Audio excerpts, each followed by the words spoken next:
Merci pour votre question sur les économies, parce que c'est un sujet effectivement qui a beaucoup agité les débats. Bon, vous rappelez que nous avions présenté un budget qui portait continuité du plus grand effort de réduction des dépenses de fonctionnement de l'État depuis 25 ans. Ça a été fait en 2025, ça a permis de tenir le fameux 5,4%. Je rappelle que sur les dépenses de l'État, nous avons fini l'année à 300 millions d'écart par rapport aux 480 milliards d'euros de dépenses totales pour l'État. On peut donc dire qu'à la fois les engagements peuvent être tenus pour peu qu'on ait la bonne méthode. Et le Premier ministre a confirmé que pour 2026, toutes les lignes budgétaires, tous les éléments de dépenses et de recettes pour l'État, les collectivités et la sécurité sociale continueraient d'être suivis, comme nous l'avons fait tous les trimestres, avec ce qu'on appelle des comités d'alerte, avec une très grande transparence, pour que tout ce qui est dans ce projet de budget, comme l'a dit le Premier ministre, pour que nous tenions sincèrement le 5%, ne soit pas seulement sur les épaules, vous voyez, des différents ministres, mais bien que ce soit quelque chose qui soit fait en transparence. Ensuite, sur les économies que nous faisons.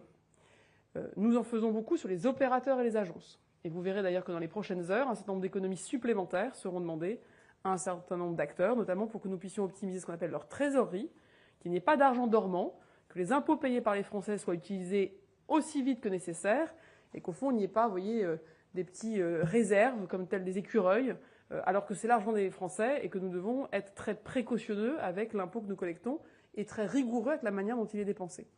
Vous verrez également qu'un certain nombre de ministères, nous allons procéder à des mécanismes budgétaires pour que nous annulions une partie de notre réserve, ce qui veut dire que nous allons mettre sous contrainte l'ensemble des administrations, pour dire que les budgets votés doivent être strictement tenus et qu'il n'y aura pas de rallonge, sauf crise, sauf besoin exceptionnel.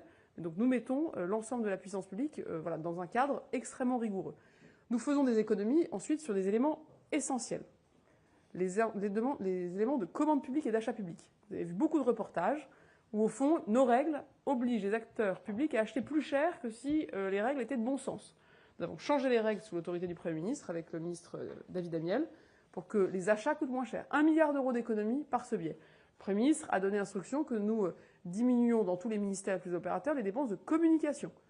Et au total, les économies qui vont être présentées par rapport aux nouvelles annonces qui ont pu être faites permettent de tenir les dépenses pour qu'elles soient compatibles avec 5%. J'insiste enfin sur la fiscalité. Je dois vous dire qu'il y a eu beaucoup de changements en fait entre la version du budget présentée le 14 octobre et celle que le Premier ministre est en train de finaliser par ses arbitrages. Il n'y aura pas plus d'impôts dans la copie présentée demain que dans celle que nous avions présentée au départ. La grande différence, effectivement, c'est qu'il y a eu des changements sur qui contribuera un peu plus en 2026.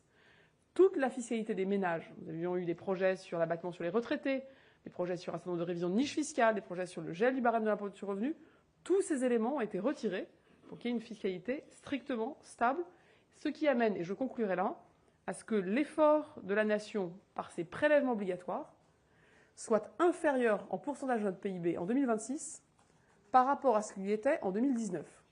2019, c'est la dernière année où nous étions sous 3% de déficit. 2019, c'est la dernière année avant les grandes crises du Covid, de l'Ukraine et de l'inflation. À l'époque, nous avions 44% de prélèvements obligatoires dans la richesse nationale.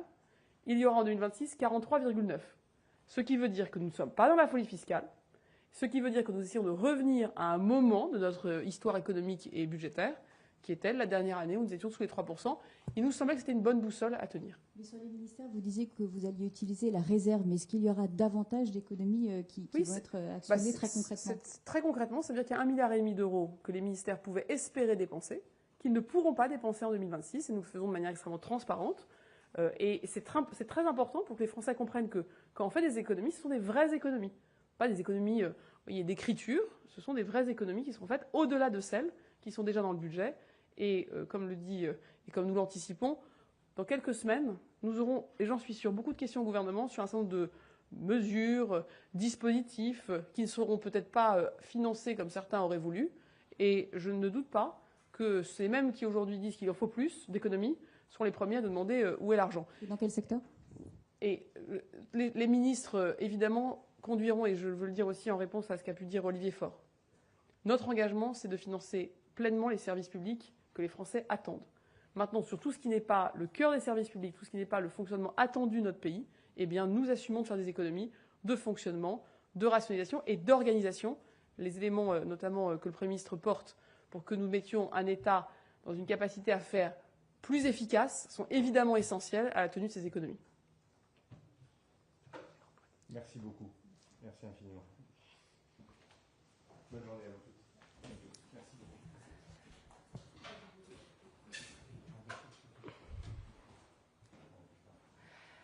Merci à tous. Alors moi, je vous propose qu'on continue pour la partie plus formelle.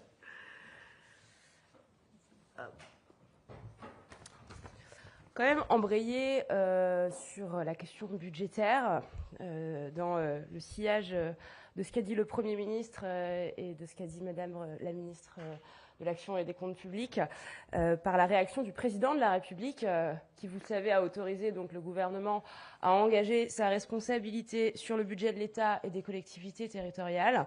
Je vais donc vous citer les propos du Président de la République en réaction à cette autorisation et plus globalement à la copie budgétaire qui est présentée par le Premier ministre et par Amélie de Montchalin. Il a dit, je cite, ce sont ses mots, que cette équation budgétaire est le fruit d'un travail politique qui, par définition, a nécessité des compromis et des concessions de la part de chacun. Une équation budgétaire qui permet de contenir le déficit à 5% de déficit, qui permet de contenir le déficit à 5% du PIB, de garantir une stabilité et d'être cohérent avec la politique économique suivie. C'est donc une copie qui permet au pays d'avancer. Encore une fois, ce sont ces mots. La feuille de route est remplie et nous devons toutes et tous la défendre. En défendre le résultat, il parlait là des membres du gouvernement, parce qu'il y a dedans de véritables éléments de relance. Il faisait notamment référence au crédit et aux mesures relatives au logement. Parce qu'il y a une consolidation d'éléments de défense, et notamment sur le régalien, et parce que la surtaxe IS, donc sur les grandes entreprises, est plus concentrée qu'en 2025 et touche moins d'entreprises. Les ETI, les TPE, les PME, vous le savez, ne seront pas touchés en 2026. Et le Président de la République a conclu en saluant l'engagement du Premier ministre et des ministres concernés, notamment ma collègue Amélie de Montchalin, travail qui a permis d'avancer, je cite, sur ce chemin de crête. Voilà les quelques mots de réaction du Président de la République. Et quant à la partie plus formelle, sans transition, Monique Barbu, ministre de la Transition écologique, et Naïma Mouchou, ministre des Outre-mer, ont présenté un projet de loi qui concerne la collectivité de Martinique. Ce texte permet deux choses. D'une part, il habilite l'Assemblée de Martinique à prendre des dispositions spécifiques en matière d'énergie. Et d'autre part, le texte permet à cette Assemblée de créer une autorité unique pour exercer des compétences en matière d'eau et d'assainissement. Le ministre de la Ville et du Logement, Vincent Jeanbrun, a ensuite présenté un décret qui porte sur les produits de construction. Ce texte, qui traduit des obligations européennes, était attendu par les professionnels du bâtiment. Il confie à des organismes la responsabilité de contrôler la conformité des produits et matériaux utilisés en amont de leur commercialisation sur le territoire national. C'est un enjeu de sécurité pour les habitants et les usagers, et c'est aussi un enjeu de performance sur le plan environnemental. Je conclurai par un mot sur l'international, avec le Groenland, point qui, d'habitude, vous le savez, est fait par mon collègue Jean-Noël Barrot, qui était absent aujourd'hui, et donc c'est Nicolas Forissier qui s'en est chargé. Concernant donc le Groenland, les États-Unis d'Amérique franchissent un nouveau seuil de coercition. Le président de la République suit la situation de près, vous le savez, et la France prend au sérieux d'éventuelles menaces sur la sécurité de l'Arctique. C'est dans ce cadre-là que les militaires français sont actuellement sur place. Par ailleurs, vous le savez, un Conseil de l'Europe extraordinaire se tiendra jeudi, avec bien sûr la participation de la France, et des échanges à tous les niveaux auront lieu cette semaine, notamment dans le cadre du forum de Davos. Voilà, je vous remercie et je vous propose de passer à la deuxième partie des questions. Si vous en avez encore, on vous répondra avec ma collègue. Une question à Elsie de la Fontaine pour Europe 1. Deux hypothèses étaient possibles, c'était soit le 49.3, soit les ordonnances. Pourquoi avoir finalement choisi le 49.3 plutôt que les ordonnances, tout simplement? Écoutez, c'est un choix du Premier ministre. Il a eu l'occasion de s'expliquer dessus à l'instant. D'abord, l'abandon du 49.3 n'était pas la volonté initiale du gouvernement et du Premier ministre. C'était une demande formulée me semble-t-il, par l'ensemble des groupes politiques d'opposition, et ce, depuis plusieurs années. Il est apparu, ces dernières semaines, que ce 49.3 devenait acceptable, pour ne pas dire nécessaire. Puis par ailleurs, il y a une différence de fond sur l'utilisation du 49.3 et l'utilisation des ordonnances. C'est que l'Assemblée nationale a, dans un des deux cas, avec le 49.3, la possibilité de se prononcer de par le vote. Ce qui n'est pas le cas des ordonnances. Et donc, ça relève en partie d'un caractère plus démocratique et plus respectueux du Parlement, ce qui a toujours été la ligne du Premier ministre. Merci.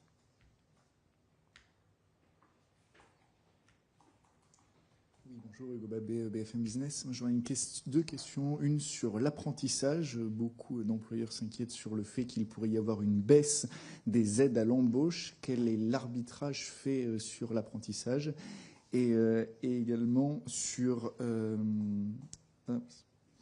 les deux propositions qui avaient été faites par Philippe Juvin, le rapporteur général du budget, sur le fait de mettre le même budget en 2026 qu'en 2025 sur les agences de l'État. Est-ce qu'une réponse a été faite à cette proposition ?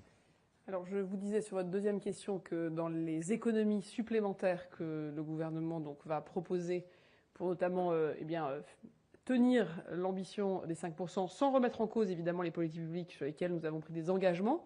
Et je veux le dire ici, il n'y a pas d'entourloupe, il n'y a pas des choses qu'on va mettre d'un côté pour les retirer aussitôt qu'elles auront été annoncées. Il y a effectivement un certain nombre d'opérateurs et d'agences qui, quand elles ont de la trésorerie en excédent, ou quand elles ont ce qu'on appelle des taxes affectées qui les financent, qui sont dynamiques, c'est-à-dire qui ont une forte augmentation et peut-être parfois plus forte augmentation que leurs besoins, eh bien, le gouvernement va proposer que nous mettions de l'ordre, et je pense que c'est un bon usage de l'argent public et l'argent des Français, surtout parce que l'argent public n'existe pas, il n'y a que l'argent des Français, qu'ils soient entreprises ou ménages qui existent. Et donc là, nous suivons effectivement, pas dans exactement le même volume, mais en tout cas la direction qu'avait proposé le rapporteur général du budget à l'Assemblée nationale. C'est aussi une forme de compromis. C'est aussi une manière de valoriser le travail des parlementaires et qui ont voulu s'engager pleinement et avec grande authenticité dans ces débats. Sur votre première question et l'apprentissage, le Premier ministre l'a dit à Matignon vendredi, nous soutenons le travail et nous soutenons la jeunesse. S'il y a bien un sujet qui coche les deux cases, c'est bien l'apprentissage. Près d'1 million d'apprentis dans notre pays, vous savez, depuis maintenant quelques années, une réforme très ambitieuse qui a été menée dès 2018 et un changement de mentalité qui fait que chacun voit aujourd'hui qu'apprendre un métier de manière concrète en complément d'études plus théoriques, eh bien ça augmente l'employabilité et c'est à la fois bon pour les entreprises et bon pour les jeunes et bon pour leurs familles. Donc on voit bien que c'est une politique aujourd'hui qui fait consensus. Aujourd'hui, c'est une politique publique qui représente à peu près 15 milliards d'euros pour ce million à peu près de jeunes engagés. Et nous avons un certain nombre d'éléments que nous voulons là aussi bien équilibrer, notamment en regardant si sur certains diplômes, peut-être notamment de master 2, ou sur pour certaines grandes entreprises, est-ce que le niveau d'aide qui est aujourd'hui pourvu est adapté et s'il y a des éléments à ajuster. Ce que je peux vous garantir, c'est qu'il n'y aura pas aujourd'hui de remise en question de cette politique, pas de remise en question de l'ambition, pas de remise en question de l'accompagnement des entreprises, en particulier quand elles sont petites ou moyennes, et en particulier quand les jeunes sont moins qualifiés. Je peux vous dire que, et ce sera évidemment annoncé d'ici vendredi, et je laisserai mon collègue Jean-Pierre Farandou, ministre du Travail, vous préciser les choses, on parle de quelques centaines de millions d'euros d'efforts ou d'économies, de recalibrage sur une politique publique qui représente plus de 15 milliards d'euros. Donc je pense que là aussi, il faut être précis, rigoureux, et bien, vous voyez, faire la différence entre la remise en question d'une politique publique et la bonne gestion que nous cherchons, là aussi dans l'intérêt des Français qui contribuent, des entreprises qui payent des taxes d'apprentissage, et donc dans l'intérêt collectif. Mais je le dis avec force, ce gouvernement assume pleinement l'importance donnée à l'apprentissage, et comme sur toutes les politiques publiques, eh bien, c'est pas parce que vous avez une politique publique importante qu'il n'y a pas évidemment des éléments d'ajustement à apporter. C'est ce que je crois nous pouvons tous comprendre, sans faire de fausses polémiques ou d'inquiéter ni les jeunes, ni les entrepreneurs.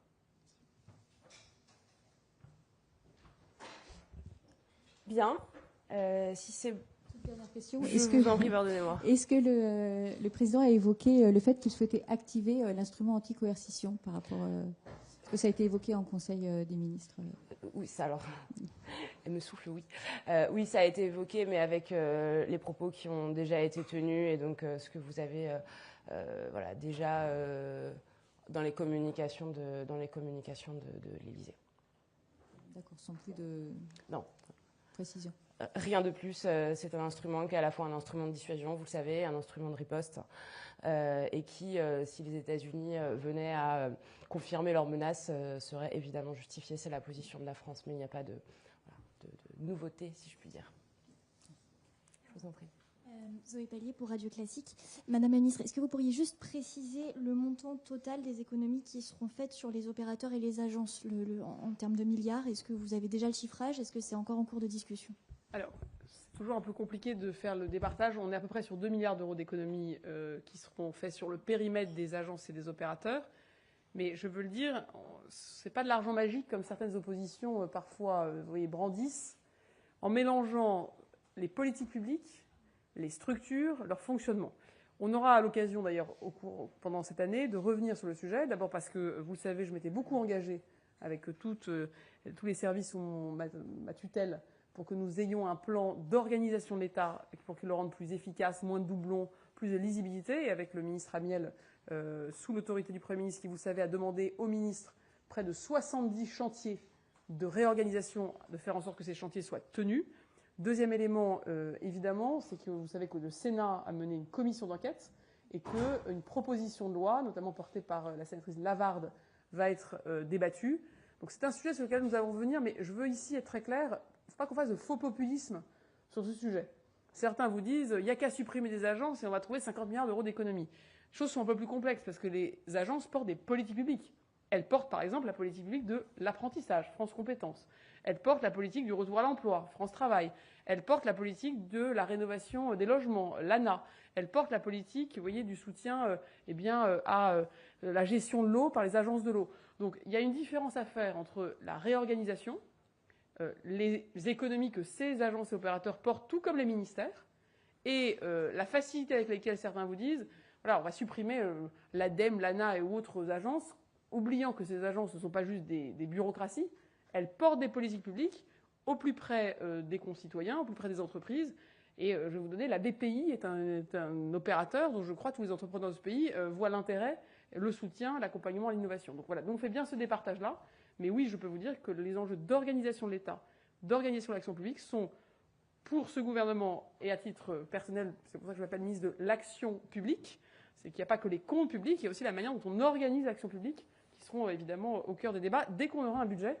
Et je pense que d'ailleurs, il faut qu'on en sorte vite, parce que ces questions d'organisation et d'efficacité sont, à mon avis, essentielles à porter et sont primordiales pour le Premier ministre et tout le gouvernement. Merci. Pardon, bonjour. Francesco Fontemaggi pour l'agence France Presse. Moi, j'ai tout mon temps. Une question sur les recettes. Donc, il a été question des 8 milliards de surtaxe IS. Mais qu'en est-il de la taxe sur les holdings? Est-ce qu'elle va être réintroduite telle qu'elle était dans la copie initiale? Et y a-t-il une évolution sur l'impôt sur la fortune immobilière? Alors, sur l'impôt sur la fortune immobilière, ça fait partie de notre projet de stabilité. L'impôt sur la fortune immobilière est conservé et il sera payé en 2026 dans les mêmes termes que ce qu'il était payé en 2025. C'est plus de 2 milliards d'euros aujourd'hui qui sont collectés par cet impôt et nous n'avons pas choisi de trouver une formule différente qui aurait amené, si on avait suivi certains, en fait à ce qu'il rapporte moins d'argent. Donc à un moment donné, vous voyez, on a gardé ce qui existe plutôt que de savoir parfois une forme d'exotisme fiscal qui, à mon avis, aurait été au détriment et des finances publiques et, j'allais dire, de l'attractivité et de l'organisation collective. Deuxième enjeu sur la taxe holding, c'est un élément essentiel de la lutte contre la suroptimisation fiscale. Et nous avons porté, et je veux ici notamment remercier le travail du député Mattei, Jean-Paul Mattei, qui a porté, et ça a été d'ailleurs voté sans aucune voix contre la semaine dernière, quelques votes parfois qui ont permis de faire émerger des compromis, une réforme du pacte Dutreil. Et le pacte Dutreil, c'est quand vous transmettez une entreprise, et ça c'est un très bon outil que nous défendons, mais avec le temps, dans ces transmissions d'entreprises, c'était glissé aussi des transmissions de biens personnels. de maisons de vacances, de choses qui appartiennent aux dirigeants, mais pas pour son entreprise, mais pour lui-même. Donc le député Mattei et nous-mêmes avons désormais clarifié les règles. Ne pourront plus être transmis dans le cadre des pactes de Dutreil que des éléments de l'entreprise, ses investissements, sa trésorerie, les actifs productifs. Et donc nous sortons tous les biens personnels, tous les biens somptuaires des pactes Dutreil. En fait, quand on transmet en général un pacte Dutreil, on transmet une holding. Et donc la taxe holding, du coup, par cohérence, va dire que si on ne peut pas transmettre les éléments personnels, ils n'ont pas à être dans la holding quand l'entreprise est avant transmission, donc est opérationnelle. Donc oui, la taxe holding est maintenue. Elle est maintenue pour que nous fassions beaucoup mieux le départage entre le patrimoine personnel du dirigeant et les actifs professionnels et l'outil productif.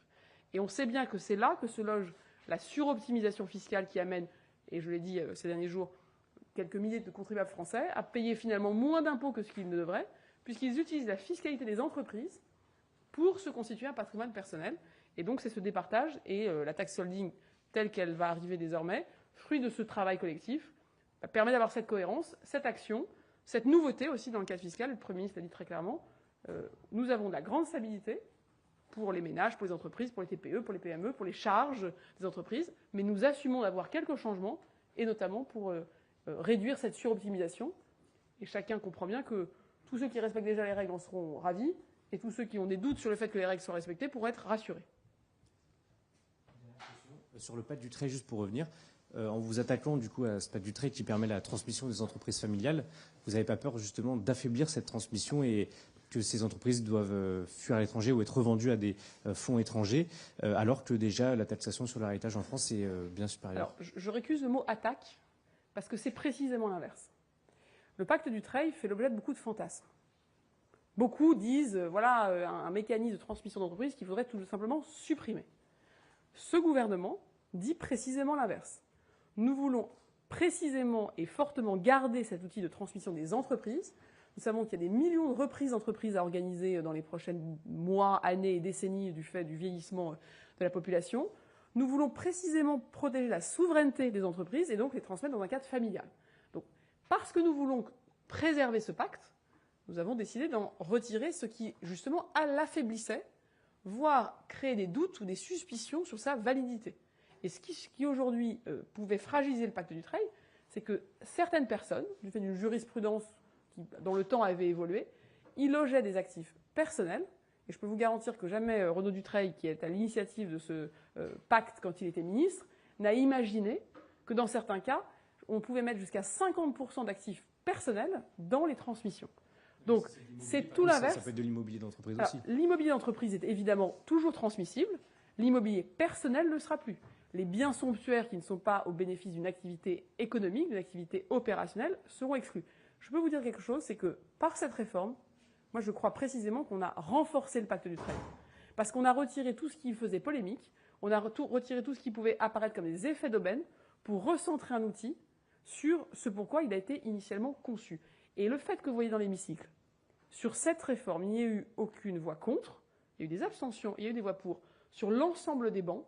Il me semble que c'est aussi le signal que nous sommes capables, sur un tel enjeu de souveraineté, de patrimoine économique, de transmission familiale, créer des consensus qui sont bons à l'économie française. Bien, je vous souhaite à toutes et tous une bonne soirée et je vous dis à très bientôt.